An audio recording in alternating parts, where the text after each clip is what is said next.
Eestil läheb täna väga hästi. Majandus kasvab, palgad kasvavad, meil on pidu. Kahjuks oleme me ajaloo pikima majandustõusu lõpusirgel.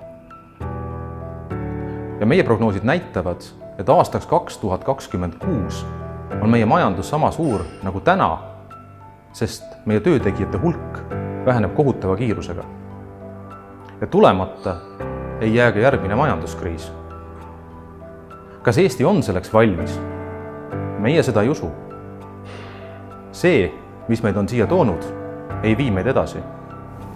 Meie inimesed ja ettevõtjad väärivad paremat, kui riik neile täna suudab pakkuda. Meil on vaja uut plaani, visiooni, kuidas ka tegelikult Eesti viia Euroopa ja miks mitte ka maailma kõige jõukamate riikide hulka. Selleks ei piisa praeguste tegevuste natukene paremini tegemisest. Me peame hakkama uutmoodi avatult mõtlema ja me peame olema valmis tegema suuri ja kohati ka valusaid otsuseid. Mis oleks, kui Eestit juhiksid asjatundjad? Me oleme otsustanud moodustada Eesti 200 varivalitsuse. Meil on meeskond asjatundjatest, meil on oma nägemus ja me toome teie ette meie lahendused Eesti sõlmprobleemidele. Me lubame teile, et me räägime ausalt nii probleemidest kui ka lahendustest. Püsige lainel!